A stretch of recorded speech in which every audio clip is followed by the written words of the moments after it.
Ça y est, j'ai publié mon livre, je n'ai pas d'éditeur et pourtant mon livre est bien en vente sur Amazon. Comment j'ai fait? Je suis allé sur Google, j'ai tapé Amazon KDP et j'ai cliqué sur Amazon KDP et là, je me suis enregistré. Il suffit de créer un compte et ensuite, c'est très bien détaillé. Il y a une aide sur leur site. C'est très simple. Alors la première chose à faire, c'est de choisir le format de son livre. Alors j'en ai choisi un. On clique sur le format et ensuite, ce qu'on peut faire, c'est télécharger un, un document Word prêt pour notre format. Donc j'ai téléchargé le bon, je suis allé dans Word, j'ai tapé mon texte de mon livre dans ce document, les marges étaient déjà prêtes, il y avait plein de petites choses, les marges intérieures, extérieures, le format était le bon. Ce qui fait que quand j'avais fini de rédiger mon livre, je l'ai transformé en PDF et je l'ai mis dans Amazon KDP. Pour la couverture, c'est simple, il y a deux choix. Soit il y a un créateur de couverture chez Amazon, soit on peut télécharger chez Amazon le format de notre couverture, c'est-à-dire les dimensions en fonction de notre livre, du nombre de pages. Ça va nous calculer, vous savez, le dos du livre, c'est-à-dire la largeur qu'il fait.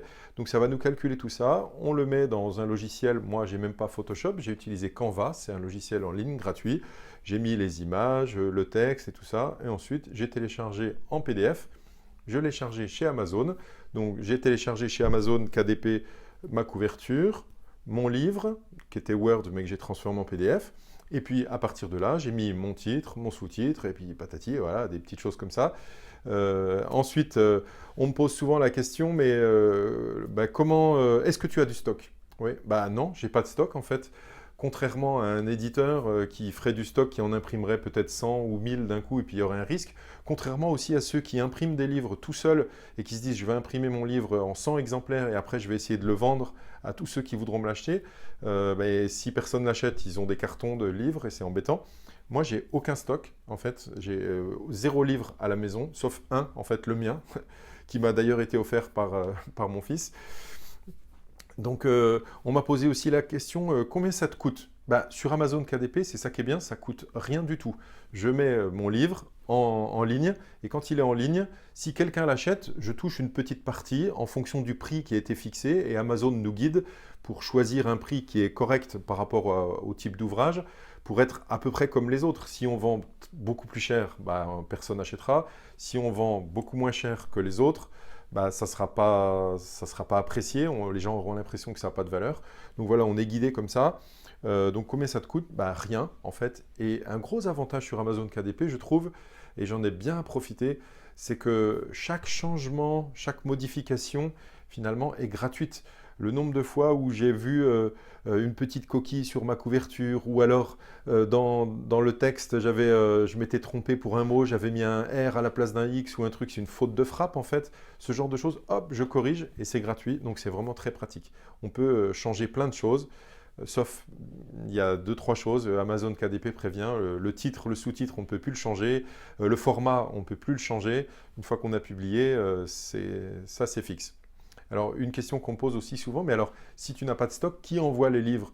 Bah, c'est Amazon en fait. Si vous cliquez pour acheter un livre, Amazon va l'imprimer et l'envoyer à celui qui le commande, c'est tout. Et donc moi je m'occupe de rien en fait, je peux me croiser les bras maintenant.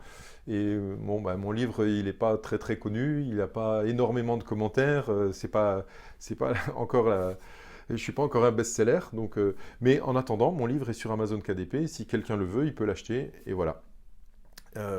Des fois, enfin c'est pas des fois, c'est quasiment tout le temps presque, on me demande, et alors tu en as vendu beaucoup? Bah oui, en un mois j'en ai déjà vendu 100 000, hein. Vous me croyez? Non, c'est des blagues. Non, j'en ai pas vendu beaucoup, puis bah, j'espère que ça va augmenter, parce que je pense que c'est un bon livre. En tout cas, j'en suis, je ne sais pas si on peut dire fier, content de l'avoir fait en tout cas. Comment on me pose aussi la question, bon, donc je ne dirai pas combien j'en ai vendu, mais parce que de toute façon, ça évolue petit à petit, hein, et j'espère que ça va évoluer encore. Donc, on me demande aussi comment publier un e-book sur Amazon KDP, parce que mon livre, je l'ai mis en format papier, mais aussi en e-book. Eh bien, c'est simple, hein, on peut utiliser un logiciel comme Calibre, qui est gratuit sur Internet. On prend notre fichier Word, on le met dedans, c'est très très simple, et puis ça nous met sous format EPUB ou Mobi ou un truc comme ça. C'est pour en fait le transformer en e-book. Puis sinon, on peut même directement mettre notre fichier Word chez Amazon KDP et ça fonctionne très bien aussi. Voilà. Bon, ben, il ne me reste plus qu'à vous rappeler le titre de mon livre, Monsieur Loup et Maître Renard. Donc, vous le voyez là, 12 histoires du soir, ce sont des histoires pour les enfants, des histoires que les enfants peuvent lire tout seuls, à partir de 6-7 ans, ou aussi qu'on peut raconter aux enfants. Dans les commentaires, j'ai vu qu'il y a même des enfants de moins de 5 ans qui ont apprécié, même des enfants de 12 ans qui apprécient bien mes histoires. Donc, merci d'avoir écouté cette vidéo. Si vous avez d'autres questions sur Amazon KDP, puisque j'ai une expérience maintenant, je suis prêt à répondre à vos questions. Vous mettez vos questions en commentaire et je répondrai avec plaisir.